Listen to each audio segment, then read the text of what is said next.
Hello to the World Wide Web, all parts of the internet coming from, you know, so many far out places. Tonight we have kind of a fun reading, I think. It's a special reading. We're going to celebrate the 141st edition of Red Fez magazine. Red Fez is an online publication which has been going now since 2003. Started in Calgary, home of the wonderful Stampede. If you remember you're on the road, it's Kerouac actually makes it up there. Well, in this case, literature came to the rest of the world because today Red Fez magazines uses editors from all over the place. We have Danny Schott here in New Jersey and I suppose in the whole New York area editing what we put in to Red Fez magazine. So I know we're in very good hands here. Such good hands, in fact, that I've asked Danny to sort of lead a contingent of writers from Red Fez.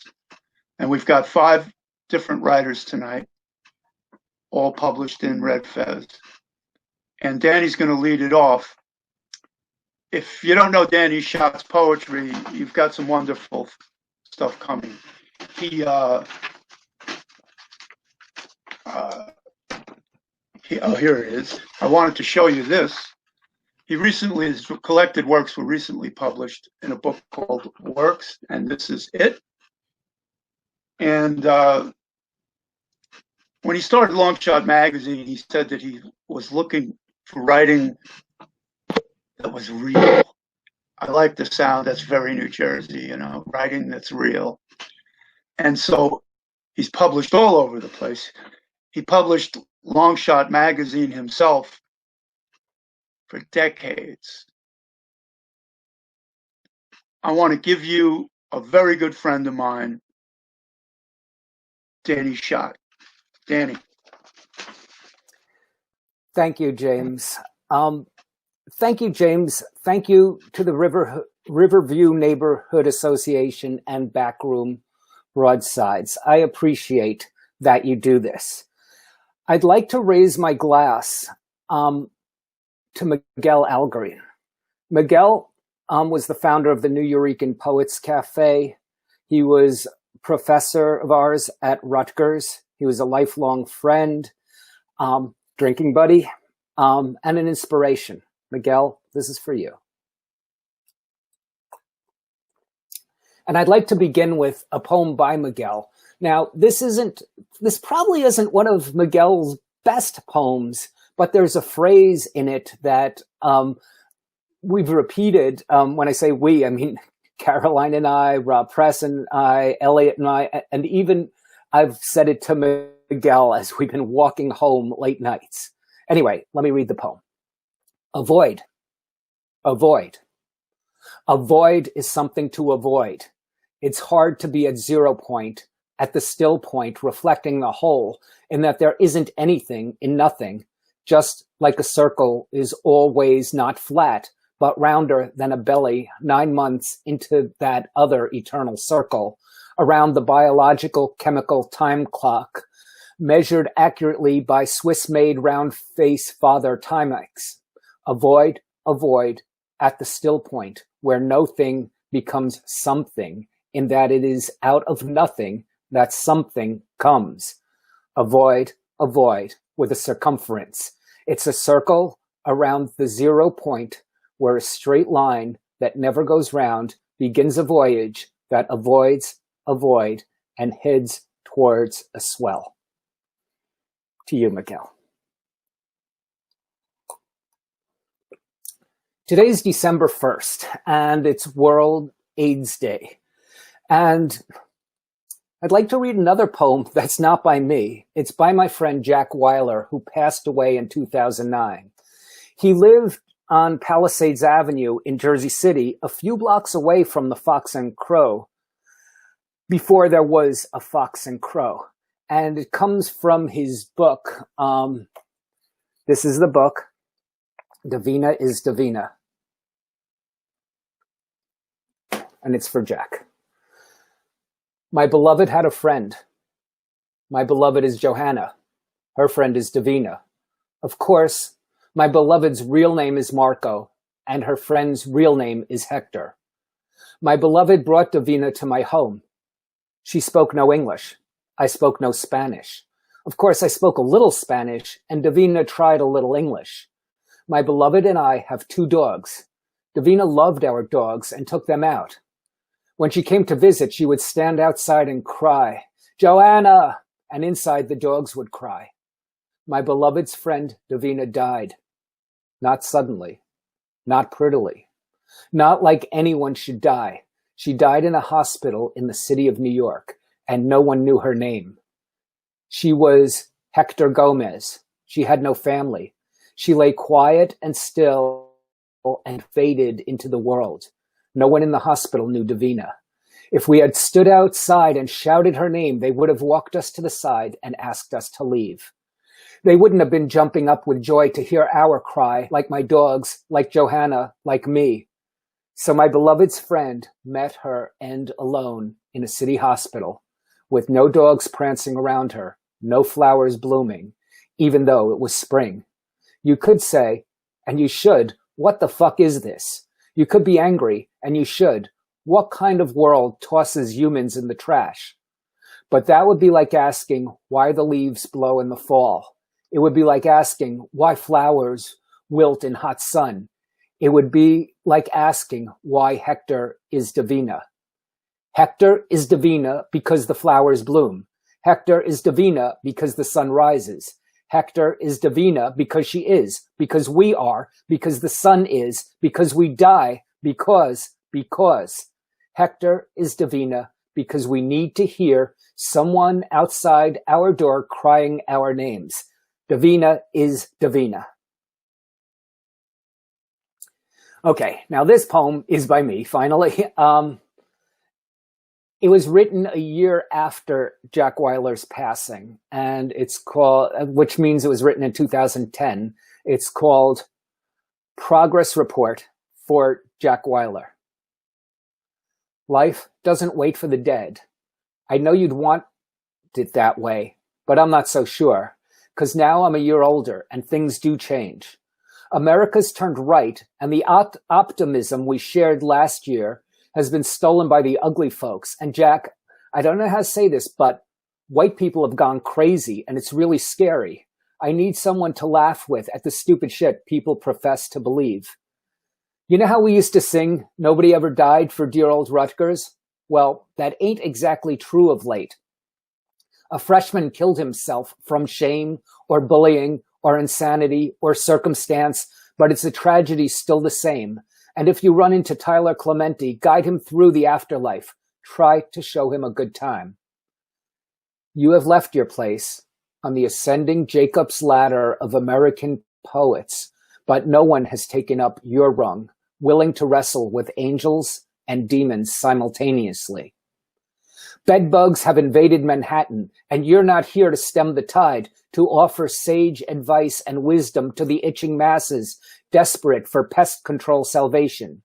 Jack, I hate to admit it, I've somewhat lost track of Johanna, but if I remember correctly, there were days when you wondered where she was hiding and when she was coming back.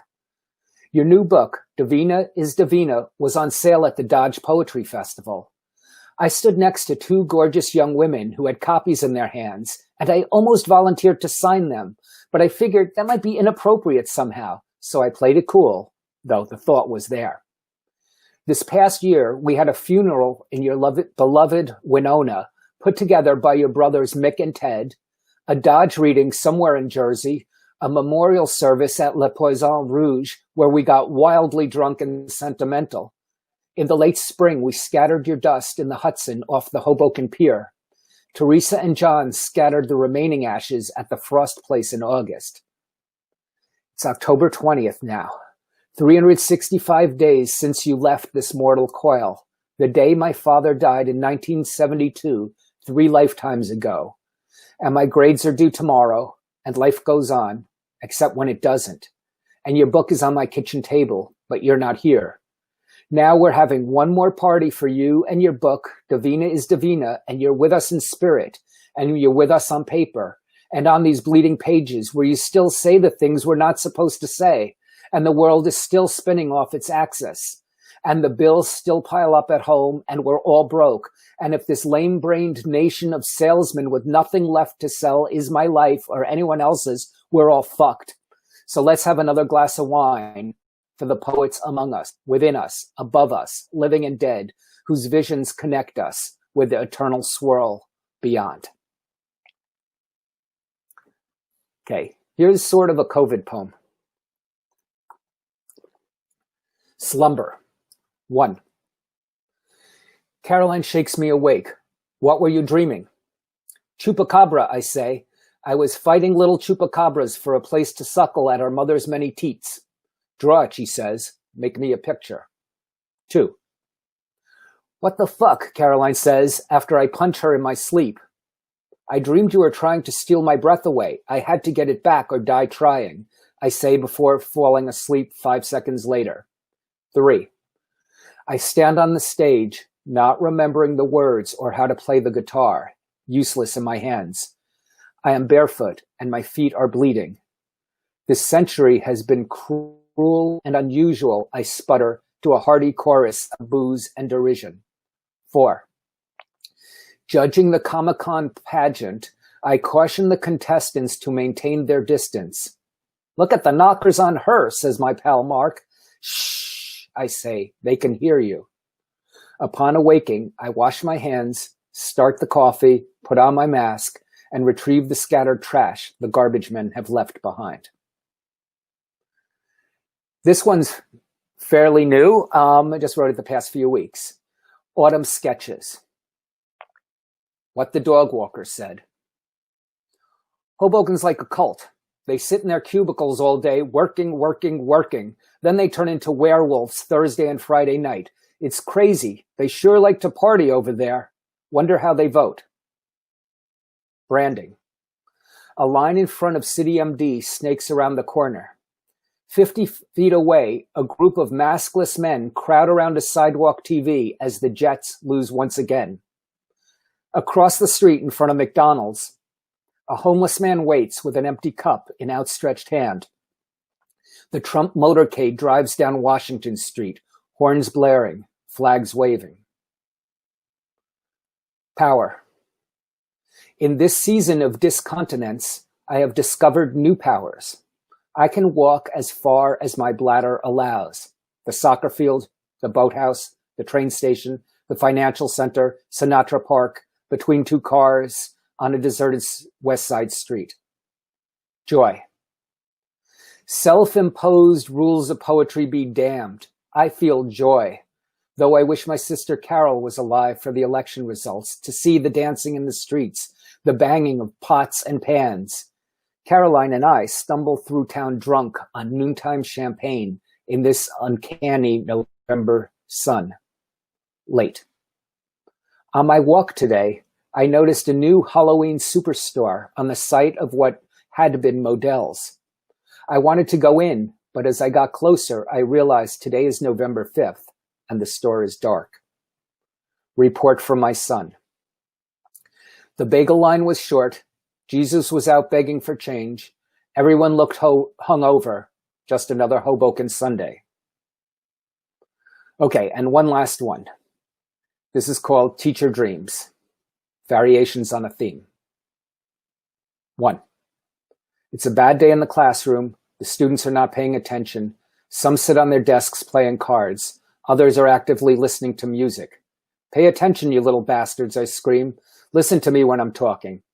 At that moment, the principal walks in and quietly takes a seat in the back of the room. He pulls out a legal pad and furiously starts taking notes. I regain my composure and speak of the necessity of proper punctuation. Just then, Marcus pops out of the closet and screams, "Psych!" I start yelling again. The students ignore me. The principal keeps taking notes. 2. I didn't prepare for today's lesson, but I've taught it so many times I can do it with my eyes closed. Hamlet, too smart for his own good? Unfortunately, I forgot to wear my pants. The class is quiet, not wanting to say anything until Herman shouts out, "Yo, Mr. Schott forgot to wear his pants. Look, you can see his dick." I look down, embarrassed. Chaos ensues. 3. I have decided to re-enter the profession in the South Bronx because I want to make a difference. It's the first day of school and I'm driving to work, but the roads have changed and I'm lost. I call into the office. I'm on my way. There's heavy traffic. I circle around over bridges and exit ramps. Half an hour later, I call the office.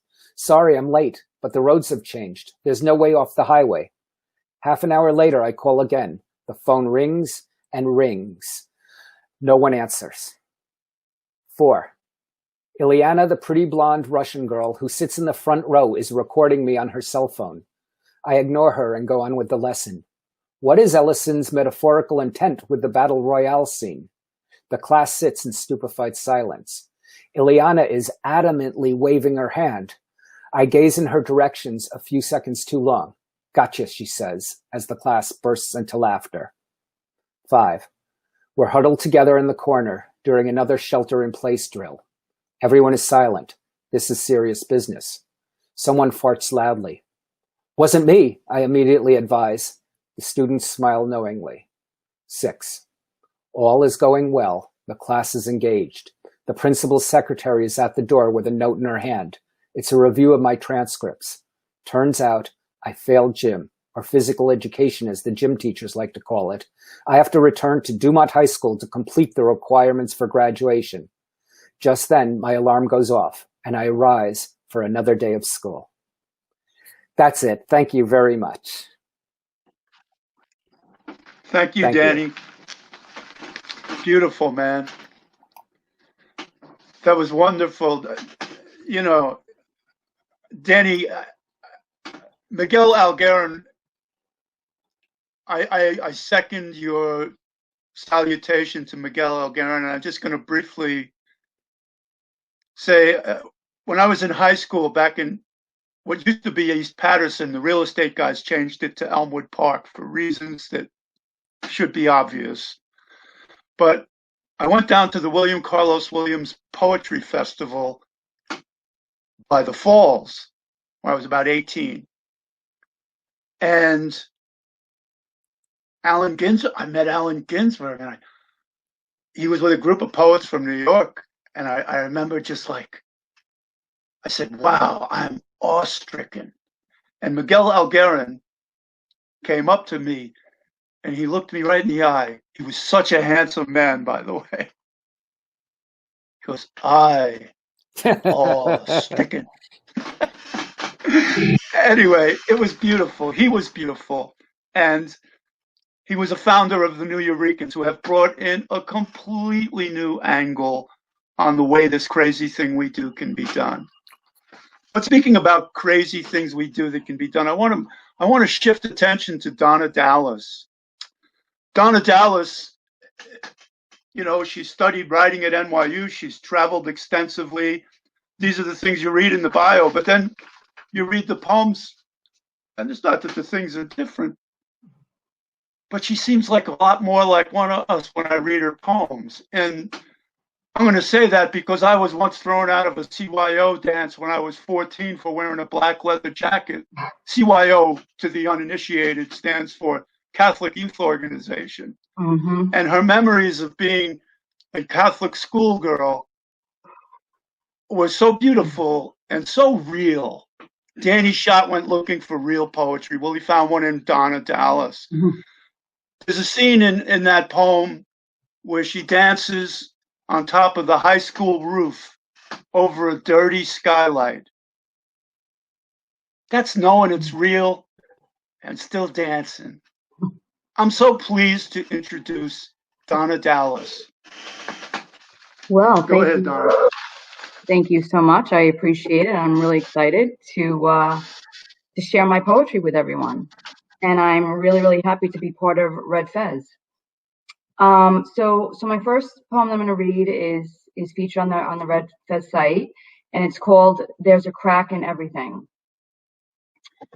I lean over the balcony to wrap my toes in the wisteria vine that creeps haphazardly around the railing. Entwine my fingers in its velvet lavender petals. Watch balloons lift off from the forlorn wedding down below. Slow birds in flight, pale pink and white, they drift in a pack rising to the very balcony I stand upon. Linger for a second to sympathize with me as I soak in shame. Behind me, sheets rumpled, half on the floor, pillows strewn about. His body in a naked heap. Guilt, sickening guilt. Balloons float up like ghosts, pink and white, cigarettes snuffed out in a green glass ashtray. Rot in the sun. I stand, wrapped in a white sheet, Cleopatra-like, wondering how I got here, from conception to deception. The womb is like a secret, tucked behind the pelvis, to warm, to hold, to escape into, and out of. Dare to define a gaping hurt as deep as earth, as sad and departing as pale pink and white balloons. Light another, inhale deeper than a mother's soft, clean scent. Exhale, stare straight into the sun, it's the god, oblivion. Secrets seep out and over a balcony, down a vine, into a budding matrimony, then drift back, sealed tightly in the womb. This next poem is something I've written recently. It's called WT. When I drive back to the house, 3 stories with railroad rooms, still under foreclosure, my brother holds up in the basement, sits on a toilet that doesn't work, smokes meth for days, and trips until his legs are purple and swollen from sitting in that same spot. My sister-in-law relies heavily on Zanny. She's got a fucking gut like Quack was living under her shirt from the drink, from God knows what. I've watched the daisies, the African violets bloom under the weeping willow, year after year. I've tried to help them all when I lived upstairs, and she would come up black-eyed and fucked up. Or their kids would pound on my door, scream bloody murder because he beat her again and again. The weeping willow is dead now, looks like a sinister, twisted stump, lurks behind a busted-up fish tank, a ratty chair, and a crate with empty beer bottles. In my old apartment now, Liv, her sister, who escaped her ex, he became a Satan worshiper. She had to change her name just in case he came for them. Her, their daughter, and son lived there, along with the son's girlfriend. This is how we live. It's called white trash. It's so obvious it's a nationality, a brand name. I still feel it, the trash. Mom would sit out at the third floor windowsill, smoke cigarette after cigarette, watched everyone and everything, except us. I didn't need watching. I needed a mother who wasn't recovering and didn't bring a Bible-toting boyfriend home from AA who would help us all recover together in the house, in the middle of the block, surrounded by other white trashers, with their own set of problems, and maybe a worse or a lighter load than ours. This next one is fairly new. It's called Hugs and Kisses from the Tide Motor Inn. I watch my lover walk to the bathroom, take a piss, light a cig. He won't look for a job today. He said he would yesterday and the day before, but he's got the itch. I accept this and lay in bed all day, squandering, squatting, in a small motel off the side of the bay, the wondrous bay. Swimmers, paddleboarders, fishermen, they come in droves, pink flamingo floats, rafts with a cup holder for booze. I see them from the window. What a view when the sun sets, blotches of orange and cotton candy pink spray the bay like a nebula. Much more intense when I'm high, with my lover, nestled in his cave with all we need. Go out for cigs and food when necessary. Watch the seagulls dip and glide over and over. Listen to the lull of the light waves off the beach. Gracefully accept his cross that I've taken on. Such a martyr, living without a word of complaint, without ever walking over to the sand to feel it under my feet, naturally soften my calluses and harden corns. On the one torn chair on this tiny balcony, wait for my lover to wait, to try again today, to kick it. This next poem, it's called Dead Things, which is also featured on the Red Fez site. When you sort through the stuff of the dead, all the dead stuff in the bins, sitting in the garage, open up and touch the dead documents, yellowed papers, wrinkled and dried up, the boxes within the boxes, come to find silly knickknacks, not the treasures you predicted, yet you cannot part without knowing what's rotting in those bins. We can label the years with the highlights that document the criteria all the dead stuff falls under. 1986 magna cum laude, 1991 release from Freedmoor, or the 1989 arrest and holding in central booking, the baptism by fire of an unknown child, and end to a fetus. What about the pretty silk bag with all red-colored earrings? Just one of each, as if the mates live in another silk bag in some other dead person's box. Where do all the dead things go? So now that we are researching sustainability to figure out how to keep the dead stuff preserved for eternity, as if later this time capsule can be reopened with the fervor of finding some truly epic clue, something that indicates why the dead did what they did. And this last one is called Modern Wives Club. They're on the Prozac and the perks. I'm with them in body, in yoga, in Starbucks, in Candy's nail salon. We shop couture, we do lunch. We stare into space, then ooze into our Mercedes, sexting gym boys, hoping to secure the future fuck of a lifetime. I can pop a few of those pink-coated bad boys. I wouldn't mind the zone for a bit, but I'm missing stuff, so I prefer to keep it real. Because one day soon, I will long for that raw, laying myself down on the bathroom floor and just bawling like a baby emotion. Feel it, really feel it, my shrink savage. I feel taller than a tree some days, and there are moments when I prefer to roll myself under a moving bus, let it all go to shit. But I wake up clear-eyed, wildly aware that I'm gonna die, no matter what. And someone somewhere in this house still needs me, even if it's just the dog. That's it. Thank You're you, welcome. Donna. Well, thanks to Donna. Beautiful reading. Again, there's so much. I don't want to sound like some kind of, but it's so much authenticity in that stuff. Thanks, That's appreciate it. beautiful, man. Thank you. Nice job. Next reader comes to us from Ohio, where she seems to be right on top of things happening in Toledo. Kerry Troutman is a founder of ToledoPoetry.org and also the Toledo Poetry Museum page on Facebook. She's got 3 books out, including Things That Come in Boxes from Kingscraft Press, To Have Hoped, and Artifact, as well as To Be Nonchalant Alive.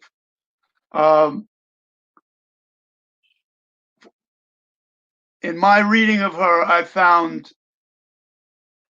the poem Bridges was especially interesting for me because it kind of kept coming back at one target and hitting the place again and again.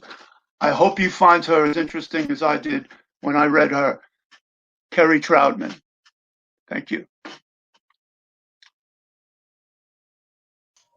Thank you so much. Thank you, James, for hosting, and Jocelyn for being our technical director behind the scenes tonight.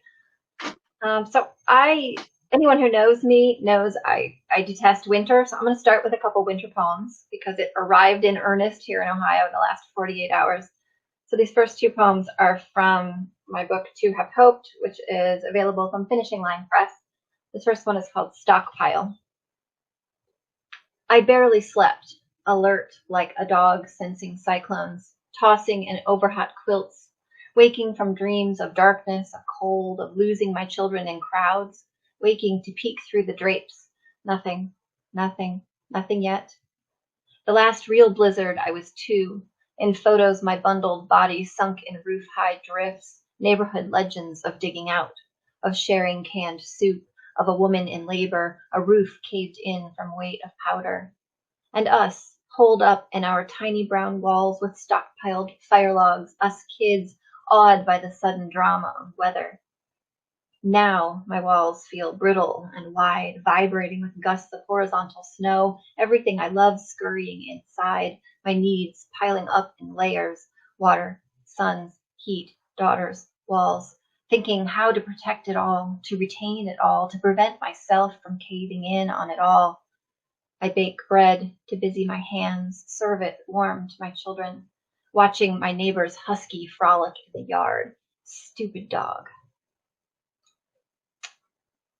This next one is called The Grass That It Is. As if February weren't bastard enough, Lake Erie rejected my father's ashes. Strewn, blown to dinginess atop the ice, refusing to swallow, to digest, to feed what lies below in the cold rhythm. In my childhood garden, he snipped asparagus and zinnias into a bait bucket together, green thumbs and electric petals. He taught me to harvest night crawlers for the weekend's fishing. He knived swelled tomatoes, fed me the warm wedges, plucked sugar snap peas, tucking them in my pockets for an afternoon's worth of nibbling, hauled crates of zucchini and crooknecks to his coworkers, grateful and befuddled, plunged fists into the soil for jeweled beets to slice with Lake Erie perch, and picked strawberries for shortcake enough to call the neighbors over. Today, February rains a glaze of ice to my brown lawn, my frozen garden mud. I chop a waxed grocery bell pepper, peel the fibrous ends of a pound of asparagus, revealing itself as the grass that it is. The next poems I'm going to read are from my book Artifacts, available from Night Valley Press. This one is called Archaeological Survey of a 16-year-old Boy. A descendant not of Adam, my son was born with a fossil lodged in his throat. That familiar voice of my brother, my father's brother, and the tracheal clench of my grandfather who worked decades managing a concrete ready-mix crew. I hear him instructing his men in tensile strength. In my son's hardening of his own joy, in his reluctant twitch of a smirk in place of liquid laughter, I see all these past reticent men with their histories of restraint, of refusal to be vulnerable for their women, children, their fear of opening mouthy grins and arms wide for the flesh of the world bounding towards them in bright beams. These breakwall men preventing waves from enveloping shores, these concrete men resisting flex and torsion, these bolder men refusing to be quarried, these would-be winged men sealing themselves in amber.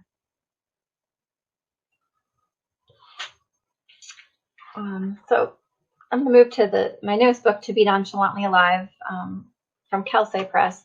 This first poem is an ekphrastic poem inspired by a Jackson Pollock painting called Portrait in a Dream.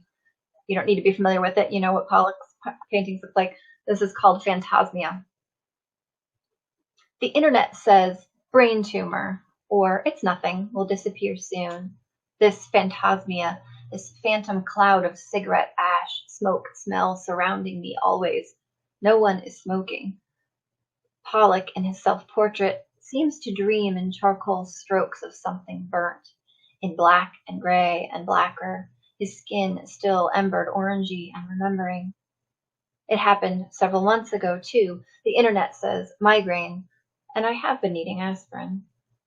Today's coffee is flavored with my days waitressing the smoking section. This toast and ham and eggs taste like my 1980s Easters in Grandpa's post-war house, he and Dad and all the uncles smoking, ashing into empty Coke cans.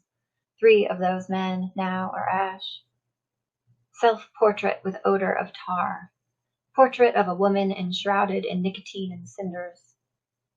Pollock smoked while he worked. Maybe gray particles embedded in draperies and bedspreads leached into his dreams. Maybe he knew the smoke was as much his skin as his skin was. Maybe this smell will never leave me, is me now. I never smoked, swore I'd never marry a smoker like my father, ash smell wafting off my coat when I opened my school locker. Maybe his ghost haunts my nose now, offended I didn't keep his ashes in a locket or a vase on the mantle. I don't have a mantle, don't have a fireplace. Self-portrait enveloped by that which cannot be verified. Portrait of a woman running from invisible fire. Pollock must have ashed from lip to canvas as he bent, flung paint towards the floor like artists adding cremains to paints for their portraits of the dead. The internet says Parkinson's or chronic sinusitis. Portrait of a woman shadowed in soot. I don't have a chimney. My backyard grill burns blue gas, not charcoal. I never light candles. I have learned not to leave things burning. This next one is one I wrote for my sister. It's called Spinal Fusion. It's a lot to ask a woman to agree to lie back on a gurney, fall asleep in the veins, and trust the surgeon to slice her belly, remove the soft obstacles curled there for 35 years, trust him to dive his tools and a hunk of dead man's bone in behind her aorta, throbbing the fuel of all of her, and shim her two vertebrae, who have crushed each other, the dead bone bit like Sister Bernadette, wedging apart two eighth graders slow dancing high school close, because there's no telling how wrongly the two might choose to fuse. It's a lot to ask a woman to decide how much pain she's willing to claim as herself, how often she's willing to stay in bed because her legs refuse to listen, to decide that being filleted in fluorescent light is her best option, signing off on being turned inside out, deciding beforehand who should keep her cats and where to be buried should the surgeon fail at the putting back in. It's a lot to ask a team of strangers to love her organs like she didn't realize she did herself, enough to return them snugly to their slick homes, to love her dancer's spine like she remembers having loved it, twisting as streams do. I'm going to finish off with this last poem. There are a lot of poems in this book that have to do with fire, incidences of fire. This one was inspired by a fire at the Heaven Hill Distillery in Kentucky that happened in 1996. This poem is called Wasted. Foxes smelled the burning oak and alcohol before the humans did, the way you know an unseen lake is near by scent of its evaporation. Barrel by barrel explosions, 90,000 bungs launched skyward, sideward as alcohol realized its ancillary potential, fuel, burning ricks and lawn instead of throat. Dazed crows dodged blast-flung staves and 300-foot flames, saw rivers of blazing bourbon through black plumes. 5, 7, 20 years of resting labor, of commitment to creation that's at least a 5 years wait to reap, like planting a peach orchard or asparagus patch, all wasted downhill like lava flows in 60-mile-per-hour wind. Corn vapors remembered having been born of nearby fields, and to the fields they shall return. The air boozy for miles, the angels taking more than their fair share, the devils cut, cindered to smoky rubble. Bluegill in creeks had hardly oxygen enough after the hot whiskey flood, their gills rinsed in sugary oak. Above, buzzards rising, updrafts of caramel. That's it for me. Thank you. Thank you, Carrie. Good night. Thank you very much. That was beautiful. The next reader is Jordan Trethewey. Jordan comes to us from Canada, as does Red Fez, but Jordan comes from a part of Canada. It's really big, but somehow it seems to have been lost by so many of us. He's from New Brunswick, which is, I'm in Jersey City, so I'm in what they call Eastern Standard Time, but Jordan lives pretty far east of me. And he's coming down and in from New Brunswick to share his poetry with all of you all over the world. Jordan. All right. Thank you, James and Jocelyn, for the opportunity. When Danny Schott asked me to be part of this, I seriously asked him if this was a holiday reading, and he laughed. And then a week or so later, I had a holiday poem published in Terror House magazine, so I'm going to start with that. It's called Holiday Blitzed. marveling at sparkly gewgaws dangling from branches of an unfolded faux fir tree, repeatedly touching, removing them with enthusiasm, explaining each object's wonder to older, uninterested guests is beyond me now, if it ever was near to begin with. Toddlers expected to readily drop jaws at the pageantry, reds, silvers, golds, and greens, holiday magic consciously observed for the first time. But what of those unusual, anxious 3-year-olds worried about a fat man stuffing himself down chimneys to creep around homes while people sleep? Who is this man of limbic tethers, tundra traipsing moccasins over backs of seasonal higher elves, the people wrapped in cars and cars wrapped around poles, bending time with a leaky carburetor before trees turn that cowardly deathbed yellow? Bearded face and sepulchre, I love icicles like facial gargoyles. We have piled snow together, followed mystery paws from last night right up to the frosted glass of the door. The winter is a villainous giveaway of bows and ribbon. Paw prints are no mystery after all. They are forerunners of a curse. If they have already circumvented our exterior defenses, those damned tittering rodents will never enter our hearts, even if wrapped in knitted pullovers and bell-tipped caps, begin to sing carols a cappella, adorable and dewy-eyed. Last year, they got their jollies at our expense, chewed through our fiber-optic festivities, tracking the notorious cookie thief via NORAD Wi-Fi. The children went to sleep and dreamt not of sugar plums, but suffered night terrors at the thought of the cereal gifter flying out of control, out of the atmosphere, bursting like a Christmas cracker, full of indescribable crap. All right. The next one I want to read is called Scrappy. My mother is prolifically crafty with fabric. I can barely thread a needle. Her sewing room resembles Santa's workshop, operated by one absent-minded elf with good organizational intentions. I often consider the bin under the mounted table. Scraps from dozens of concurrent projects, impossible to arrange in coherent timeline, freely given hours compressed with self-taught string theory.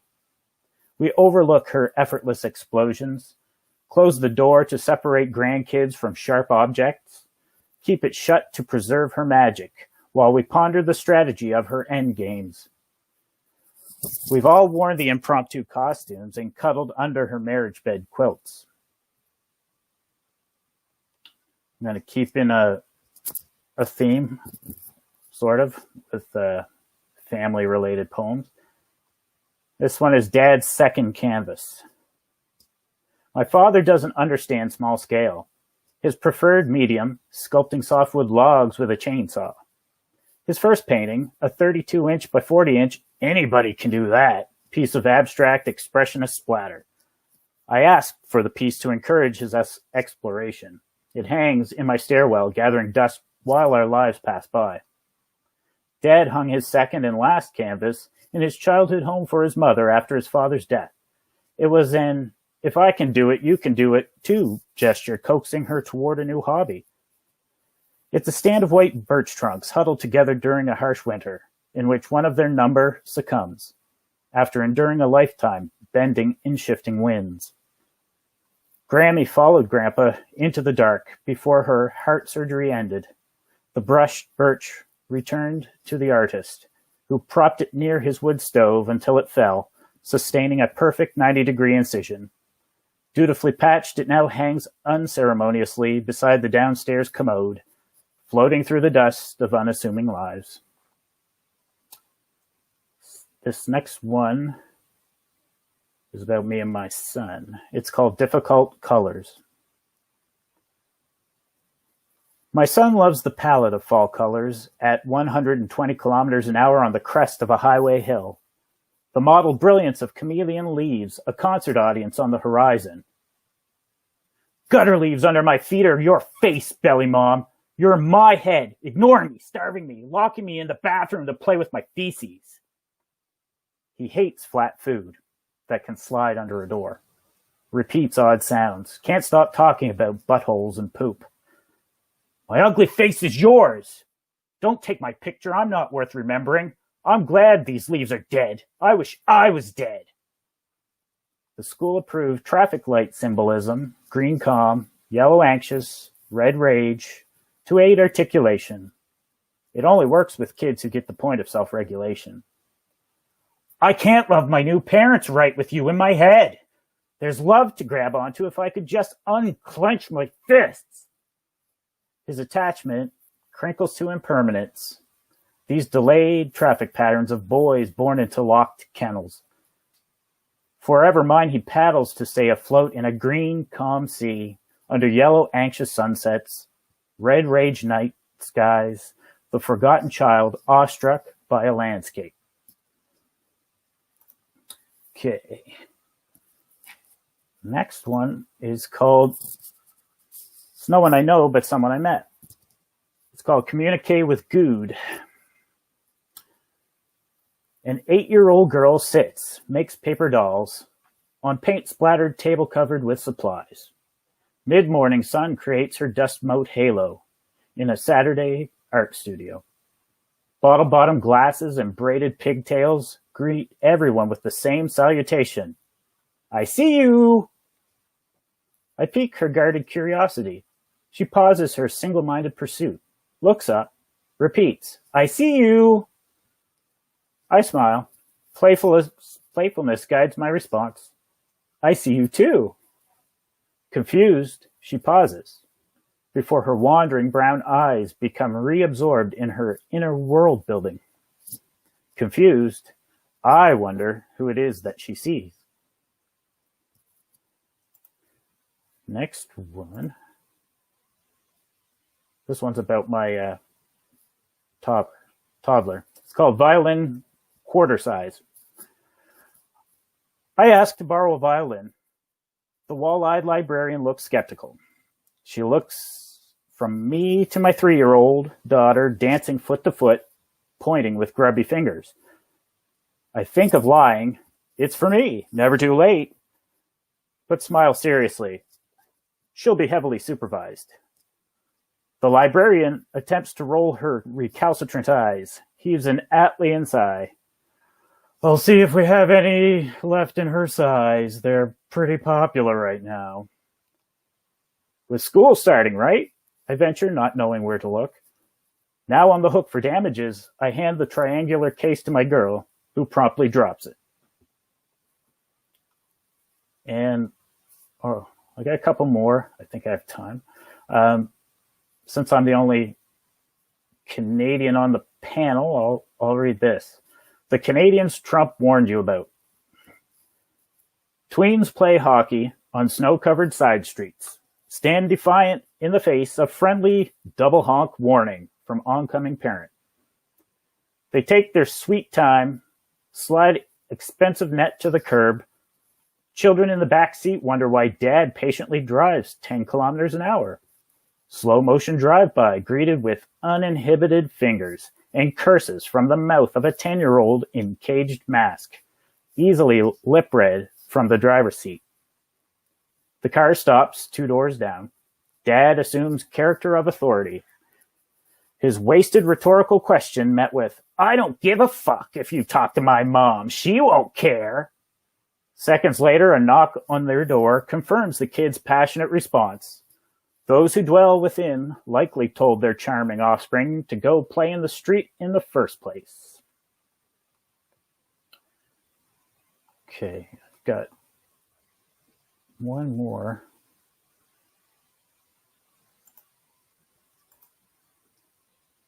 This one, I'll end with this one. It's called Farmer Lloyd Olson's Ethical Position on the Life of Miracle Mike, the Headless Wyandotte Chicken. Well, history can judge.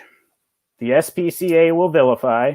Dub me a rural Mengele, but it was an act of farming, not cruelty. 'Twas a miracle, no doubt about it. Saw God manifest himself through that headless chicken's will to live. Course, I profited, but that could have occurred any number of ways. My family enjoying a fine chicken dinner. The sale of his yellow carcass, another family's meal. where I could share this proof, assuage some fence-sitting doubt about the existence of the Creator and his infinite mercy, charging just 25 cents a gander at Miracle Mike during state fairs and sideshows. You see, that's part of the miracle. Poor country folk given an opportunity at the American dream. He earned us $4,500 in a good month. Too bad there were only 18. A darn sight more than has plucked poultry. We provided Mike the best possible care. Eyedroppers of milk and water, small grains of corn, down the hatch. That chicken traveled. Nights and motor inns, no longer cooped up, might have lived even longer too, had he not choked. Us misplacing the droppers and all. In death, he also gave. Science got its answers. Yet another miracle. Provided with a well-timed blood clot. Amazing what a creature can do with one ear and most of its brain stem. Jugular intact. Yes, sir, God gave science the answers it sought. If you ask me, Mike changed lives. The annual May holiday in Fruita, Colorado is proof enough of that. He certainly changed my fortune, if not his own, being born that year of the rooster. Thanks a lot, everybody. Thank you, man. Thank you, Dan. Excuse me. Thank you, Jordan. Dan is next. But, you know, it's kind of a surreal scramble. Our last but not least poet is Dan Jacoby. And, you know, there's a lovely poem in Red Fez called Alton Bridge. And he talks about how two lanes go into this bridge, the Alton Bridge, and tighten up. He says it's like a hat band. And that makes me wonder, if that's like a hat band, how is my head like a river? But that's more obvious, I think. Anyway, please allow me to introduce Dan Jacoby. Well, when you're 16 years old and you're driving on those old roads and you cross the Mississippi, that bridge was a mile long, at least. And I'm going to tell you something. My butt got real tight going across that thing with those ongoing trucks coming at me. James, I want to thank you and Backroom Broadsides for doing this. I'm not really accustomed to doing this, but I'm really grateful for the opportunity. My poetry has been influenced by some of Midwestern poets, like John Knofel and Al Montesi and John Logan, who all started writing around or just before and after World War II. I had the benefit of being raised both in the city and on a farm, so my work's kind of influenced by both. So I'd like to start off with something called Moonlight Chase. Moonlight Chase used to be that men would sit around a fire on any fine, foggy southern evening, listening to foxhounds, chasing that red dodger out in Shiloh Bottoms, or up on an ancient ball diamond, now covered in corn. Each hound's peculiar call, pointed out by some old boy, that's a blue tick out in front. Bugleland was a runner, pure, straight, barrel-chested, and relentless. Almost never fooled unless that cheater doubled back, jump in the creek. We sat, quilt wrapped, listening to the old ones telling stories of magic nights long ago. Characters so real. We saw them in our dreams of hot dogs and marshmallows, and they never tasted so good as our eyes full of wood smoke, listening to the far away clarion calling us off to sleep. Now, I spent some time in the inner city in Chicago teaching, 17 years, as a matter of fact. And so this poem, Buckaroo, which got nominated for something, Pushcart, I think, a long time ago, was written with those kids who lived in the projects in mind. In the 1860s, men had meaningful gunfights. Not the fast draw kind. No, they shot each other in bars, whorehouses, and alleys. Usually in the back. West version of a drive-by. Nothing changes. Guns now have magazines with more issues than the New Yorker. Fired quickly, more effectively. Young men get killed still by guns with foreign names. In the back, running away, hands in the air, tickets punched, bushwhacked. Now this is for all of you Grateful Dead fans, whom I'm sure there are many. This is called Frontman for the Dead. Been a long, weird trip. Surely not a date movie. Wouldn't take my children to see it. How lonely it is, having been picked apart most of your adult life. Gives no one peace. Being loved to death. Improvisation took you. Where it took you in the spirit of just going out to a Middle-earth adventure, then remembering none of it. Scuba diving, skydiving, to get away from the war. Fantasize about letting it all go while fighting off drug relapse. Trying not to check out literally, creatively. Counterbalancing the darkness with struggle to carve an identity formed in a Baptist childhood where hard work was encouraged as a path to redemption itself in between present massive hits of cocaine. Now this one is close to my heart, and I've read it many times before, so please bear with me. It's called Hired Hands. It's a true story. It's about two guys that worked for my dad for $5 an hour, a long time ago. Early life spent on family farm, working with hired hands. Riddle boys, Kenny and Keith, both raised dirt floor poor, sometime men of the road. Father's only sons, identical twins.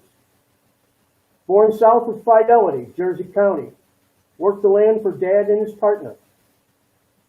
Sustained themselves from planting to harvest for $5 an hour, 12-hour day. Trapped, hunted, fished the winter. Lived in a 100-year-old rundown farmhouse. In a central room sealed off to winter winds. Coal-burning stove for heat, hand pump well for water. Rough, solid, hard drinking at times. Never in church on Sunday, but had some strong notion of right and wrong. Kenny could roll a cigarette with just one hand, left or right. During spring plowing, lunged off a tractor, barreled headlong into tall pollen-covered horse weeds. Staggered out a few minutes later with a 40-pound snapping turtle, using baling wire to tie that hissing, jawed fellow to a tree until evening. Walked 2 miles home with that turtle, held by the tail, his dinner snarling at him. Keith taught me how to throw hay bales, some almost half my weight. Push it with your knee, boy, and swing those skinny arms. With practice, had lots of that, those bales went 5, 6 high on the wagon. Rainy, non-working days, would find them in the creek, fishing with their hands, seine wrapped around a log jam, me right with them. On a hot July evening in 1959, both passed our house walking slowly, staring off. With the hot smell of tar road in the humid, stagnant summer air, Dad sensed trouble.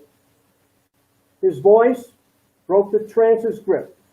They explained the body of an infant, just behind a rented trailer, a ways up the hill, buried in a shallow grave, had been found by the county sheriff that early misty morning in Bear Creek Bottom. They were going to confront a man, a violent man, who had lived there. That's the first time I saw that look. I would see it again in the jungles of Southeast Asia. Kenny kept repeating over and over. It was wrong what they'd done to that child. Dad talked them down that evening. Could hear them snoring on the porch, just below my bedroom window that night. Dad had just kept the beer coming. They were my friends.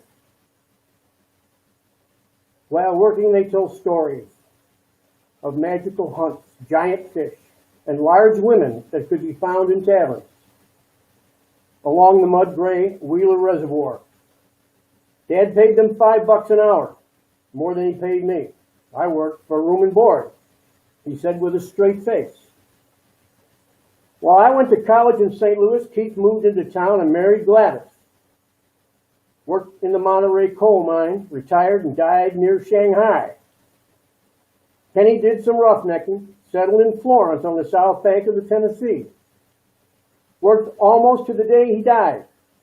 Alcohol and those large women took him. Died alone in a one-room shack. The boys were part of my early years. Something noble in them, Dad said. They had his respect and mine. Taught me that gold could be found in a summer wheat field or a harvest moon. That peace and solace could be found in an ancient timber or on a lazy bottom creek bank.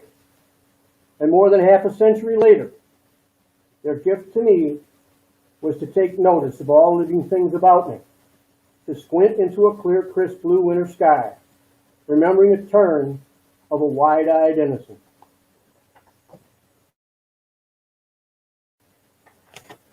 How are we doing for time, James? Are we okay? We're getting down to the end. It's beautiful so far, but we are coming to the end. All right, how about just one? Actually, it was 6, 7. One more. All right. Okay. Well, in my family, both sides of the family fought during the Civil War, and fortunately never against each other. This is called Cold Harbor.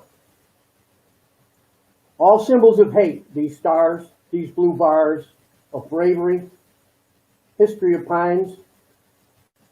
These men died, not the old architects of this slaughter.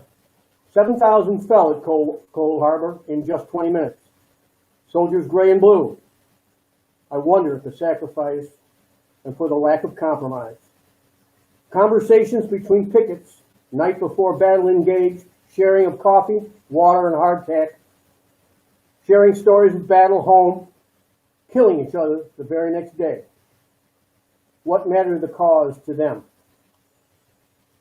Following their states to ruin, following Melville's meteor to the grave. 80-some years later, after penning a Bill of Rights, colonial ties and slavery pulled many a state's flower asunder. Where was God then?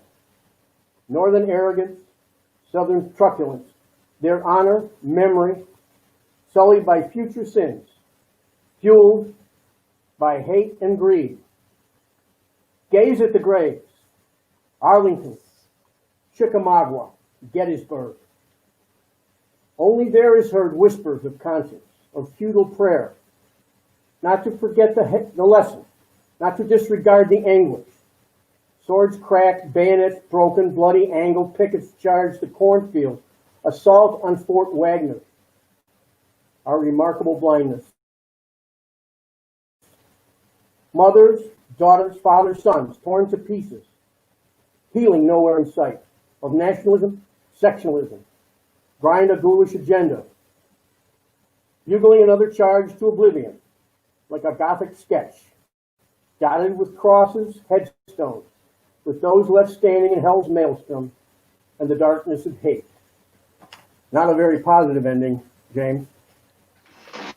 I don't know that you were required to do a positive ending. I have a positive ending for the whole night. First of all, beautiful reading, man. It was right out of the American grain, and I appreciate that. And in terms of positive endings, my positive ending for now is the January 5th reading is going to be Dorothy Friedman and Ron Cohen. So I invite all of you who are out there in the world watching this to join us. I want to thank our readers tonight. It was a really wonderful reading. I got to admit, a lot of the poets were new to me, but I enjoyed the hell out of it. And so once again, thank you to Danny, to Donna, to Kerry, to Jordan, and to Dan for bringing this to us. And I really encourage all of you to come back again on January 5th, and we'll be back with Dorothy Friedman and Ron Colm. Thank you for supporting Backroom Broadsides. James, if I can chime in for a minute. Chip in. Okay. First of all, I want to thank the Red Fez editors, Dan, Jordan, Kerry, Donna. You were amazing. And as you probably can hear, we're all very different stylistically and thematically, which is what makes the dynamic at Red Fez so interesting and so unique. With that said, I do want to tell you about something that we're doing right now, and it involves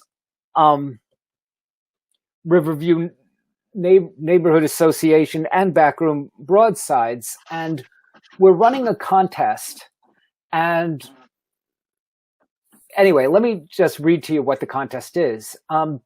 January, coming up, is named after the Roman god Janus, god of transitions, who's depicted as having two faces. That's right. Two faces. One face looking backwards towards the past, and the other face looking to the future.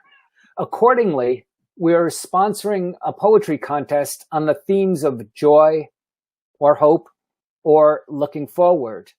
And we're asking you to send us your unpublished poetry that explores or evokes these feelings. And ironically enough, or maybe, I don't know, maybe obviously enough, since we announced this contest, we've gotten lots of poems about depression, grief, suicide, and alcoholism. But anyway, it is about hope, joy, or looking forward. So you can send your work for everybody, man. I know, but we're trying to move into out of 2020 and into 2021 with a look forward. So send your work to redfez.net. Basically, you log in or sign up, click on For Creators, click on Submit to Red Fez, and follow the prompts.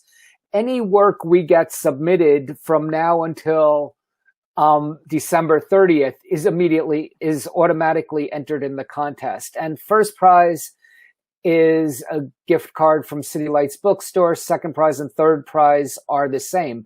And we're doing that because we want to support our independent bookstores in America. This contest is co-sponsored by Backroom Broadsides and Riverview Neighborhood Association and City Lights Books. Winning entries will be published in Red Fez number 143, which is middle of January 2021. With that said, I want to thank James and Jocelyn for making such a fantastic show. And please, I know I'm going to be back next month for Dorothy Friedman and Ron Colm. Backroom Broadsides gives us a great show every month. So I'm honored to be part of it, and I look forward to your next event. And you're an honored member of our little community. And I do encourage people to check out Red Fez as contributors as well as readers. It's a wonderful thing, the opportunity that we have with the internet. There's all kinds of access that wasn't there before. But anyway, I also want to point out, if you like what you've seen tonight and you'd like to see some more, on our website at www.backroombroadside.com, you can actually see videotapes that are edited by my partner, Jocelyn Patrick. And you can just look at back readers. There's a bunch of them on there. There's hours of poetry readings on there. So please feel free to see them and to share them with friends. James, anyway. Can you say the email address again, where to see it? Because I'm going to write that down as you're saying it. Backroombroadsides.com. www.backroombroadsides.com. Got it. Thank you. So we'll see you again next month, everybody. Have a great month. It's almost over. 2020 is almost over. Let's just